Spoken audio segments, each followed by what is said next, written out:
రాష్ట్రంలో పరిపాలనను పరుగులెత్తించేందుకు సీఎం రేవంత్ రెడ్డి కఠిన నిర్ణయాలకు సిద్ధమవుతున్నారా? ముఖ్య శాఖల్లో అధికారుల మార్పులు చేర్పులతో పూర్తిగా ప్రక్షాళన చేయబోతున్నారా? పరుమంతులకే ప్రాధాన్యత ఇవ్వాలని నిర్ణయించారా? తెలంగాణలో కొత్త సీఎస్ రాగానే భారీగా ఐఏఎస్ల బదిలీ జరగనుందా? ఆ దిశగా భారీ కసరత్తు జరుగుతుందా? Let's watch this story.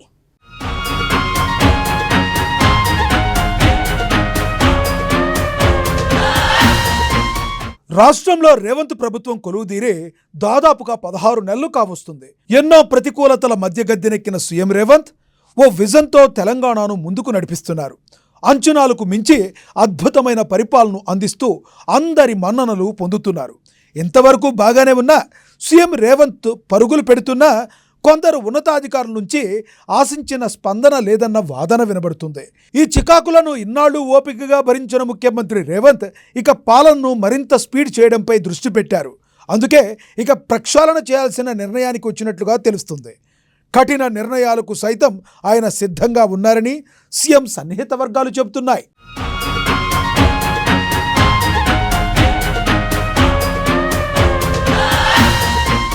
అభివృద్ధి సంక్షేమంలో తెలంగాణ పరుగులు పెట్టాలన్నదే ముఖ్యమంత్రి రేవంత్ అజెండా. అందుకోసం ఎంతటి కఠిన నిర్ణయాలకైనా ఆయన వెనుకాడబోరన్న వాదన వినబడుతుంది. అందులో భాగంగానే పాలనలో భారీ ప్రక్షాళన దిశగా అడుగులు పడుతున్నట్లుగా సమాచారం.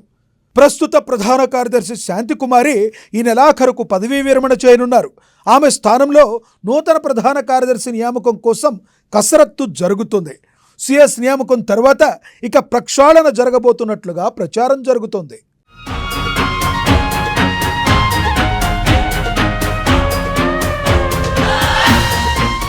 శాంతికుమారి రిటైర్మెంట్ తర్వాత సీఎస్ రేసులో రామకృష్ణారావు పేరు ప్రముఖంగా వినబడుతుంది. ఆర్థిక శాఖ ప్రత్యేక ప్రధాన కార్యదర్శిగా పనిచేస్తున్న ఈయన పేరు దాదాపుగా ఖరారైందన్న ప్రచారం జరిగింది. ఆర్థిక శాఖలో విశేషమైన అనుభవం ఉన్న ఆయన్ను నియమించాలని భావించినా ఊహించని విధంగా కొత్త పేర్లు తెరపైకి వచ్చాయి. రామకృష్ణారావు సర్వీసు ఆగస్టు 2025 వరకు పూర్తవుతుంది. ప్రధాన కార్యదర్శిగా నియమించిన 4 నెలలకు మించి ఆయన కొనసాగే పరిస్థితి లేదు. ఒకవేళ మరో 3 నెలల పాటు సర్వీసు కొనసాగించాలని అనుకుంటే కేంద్ర ప్రభుత్వం నుంచి అనుమతి పొందాల్సి ఉంటుంది. పొడిగింపులు లేనట్లయితే ఆగస్టు నెలాఖరు వరకు రిటైర్ కావాల్సి ఉండడం ఆయనకు పెద్ద మైనస్గా మారిందట. రామకృష్ణారావును ప్రధాన కార్యదర్శిగా ఎంపిక చేయని పక్షంలో రాష్ట్ర ప్రభుత్వ ప్రధాన సలహాదారుడుగా నియమించనున్నారని సమాచారం వినబడుతుంది. ఈ నేపథ్యంలో ప్రత్యామ్నాయాలను కూడా ప్రభుత్వం పరిశీలిస్తున్నట్లుగా సమాచారం.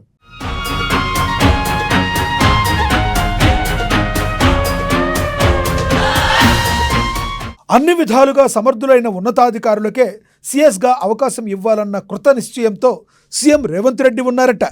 ఈ రేసులో ఐటీ పరిశ్రమల శాఖ ముఖ్య కార్యదర్శిగా జేఎస్ రంజన్, వికాస్ రాజ్ పేర్లు కూడా పరిశీలనలో ఉన్నాయి. ట్రాక్ రికార్డు, సీనియారిటీ, ప్రతిభ ఆధారంగా జేఎస్ రంజన్కు అవకాశాలు ఎక్కువగా ఉన్నాయని సచివాలయ వర్గాల్లో చర్చ జరుగుతోంది. జేఎస్ రంజాన్ పేరును ఏఐసీసీ అధ్యక్షుడు మల్లికార్జున ఖర్గే, కర్ణాటక రాష్ట్ర డిప్యూటీ సీఎం డీకే శివకుమార్ సిఫార్సు చేసినట్టుగా కాంగ్రెస్ వర్గాలు కూడా చర్చించుకుంటున్నాయి. తెలంగాణకు పెట్టుబడులు, ఆదాయం సమకూర్చడంలో ఆయన విశేషమైన అనుభవం ఉంది. ఆయన సర్వీసు కూడా మరో 2.5 ఏళ్ల పాటు ఉంది. ఈ నేపథ్యంలో ఆయన పేరును ప్రతిపాదించారని సమాచారం. గత దశాబ్ద కాలం నుంచి పరిశ్రమలు, ఐటీ శాఖల కార్యదర్శిగా పనిచేస్తున్నందువల్ల ఆయన వైపే కాంగ్రెస్ హైకమాండ్ మొగ్గు చూపుతున్నట్లుగా తెలుస్తుంది. బీహార్కు చెందిన జయేష్ రంజాన్ బీసీ వర్గానికి చెందిన అధికారి కావడం ఆయనకు కలిసొచ్చే అంశం. ఆయన వివాదరహితుడు. ఏ పార్టీ అధికారంలో ఉంటే ఆ పార్టీతో కలిసి పనిచేసే మనస్తత్వం ఆయనది. అందుకే అన్ని విధాలా సమర్థుడైన ఆయన వైపు ముఖ్యమంత్రి మొగ్గు చూపుతున్నారని తెలుస్తుంది. జేఎస్తో పాటుగా 2-3 అధికారుల పేరు కూడా తెరపైకి వచ్చాయి. అయితే ఎక్కువ అవకాశం మాత్రం జయేష్ రంజాన్కే ఉన్నట్లుగా టాక్.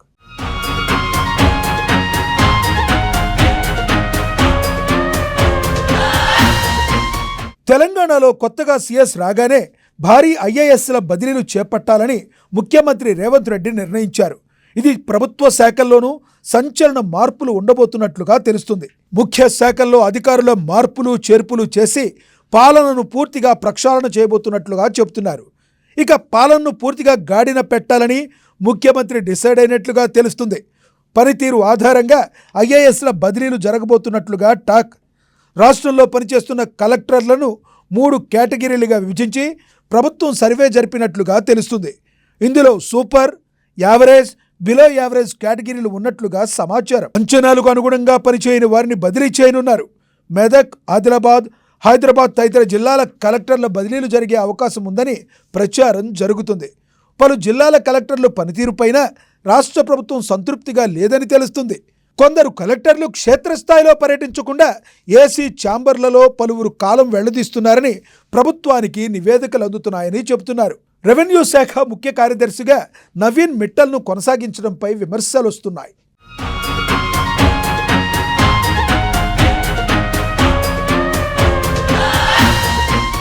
గత కేసీఆర్ ప్రభుత్వంలో కీలక శాఖలు నిర్వహించిన అధికారులందరినీ ఇప్పుడు ఆ శాఖల నుంచి ఇతర శాఖలకు మార్చడం ఖాయమని వినబడుతుంది. కాంగ్రెస్ ప్రభుత్వం అధికారంలోకి వచ్చినా కీలక శాఖల్లో వారే ఎందుకుంటున్నారంటూ తరచూ ప్రశ్నలు ఎదురవుతున్నాయి. మున్సిపల్ శాఖ చూస్తున్న ఎం దానకిషోర్ రెవెన్యూ శాఖ ముఖ్య కార్యదర్శిగా నియమించే అవకాశం ఉండగా ఆయన సీఎం పేషీలోకి వెళ్లేందుకు ప్రయత్నాలు చేస్తుంటున్నారని చర్చ జరుగుతుంది. వ్యవసాయ శాఖ కార్యదర్శి ఎం రఘునందన్ రావును మున్సిపల్ లేదా ఇరిగేషన్ శాఖకు బదిలీ చేసే అవకాశాలున్నాయని చర్చ జరుగుతుంది. నీటిపారుదల శాఖ ముఖ్య కార్యదర్శి రాహుల్ బజ్జా, ఆ శాఖ మంత్రి ఎన్ ఉత్తమ్ కుమార్ రెడ్డికి గ్యాప్ ఉంది. ఖమ్మం జిల్లాలో ఒక్క ప్రాజెక్టు విషయంలో జీవో జారీ చేయకుండా వెళ్లిపోవడం, మంత్రి కార్యాలయం నుంచి ఫోన్ చేసినా ఎత్తకపోవడం ఉత్తమ్కు ఆగ్రహాన్ని తెప్పించిందని చెబుతున్నారు. ఆయన్ను బదిలీ చేయాలని ఉత్తమ్ గత నెలలోనే ముఖ్యమంత్రి రేవంత్ రెడ్డిని కోరారట. రాహుల్ కూడా ఆ శాఖ నుంచే తప్పుకోవాలనే నిర్ణయానికి వచ్చారని చర్చ జరుగుతుంది. స్మితా సబర్వాల్ ప్రభుత్వంపైనే ప్రశ్నలు సంధిస్తున్నారు. ఆమెపై చర్యలు తీసుకోవాలన్న వినతులు ప్రభుత్వానికి అందుతున్నాయి. మిస్ వరల్డ్ పోటీల నేపథ్యంలో ఆమె బదిలీ ఉంటుందా లేక ఇతర చర్యలు తీసుకునే అవకాశం ఉందా అన్న దానిపై రకరకాల చర్చలు జరుగుతున్నాయి. ఏపీ నుంచి వస్తున్న రొనాల్డ్ రోజ్ను ఆర్థిక శాఖలో నియమిస్తారా లేక జీహెచ్ఎంసీకి పంపుతారా అన్న చర్చ కూడా కొనసాగుతుంది. అటు రంగారెడ్డి జిల్లా కలెక్టర్గా ముస్లిం మైనారిటీ మహిళ ఐఏఎస్ అధికారిని నియమిస్తారని టాక్.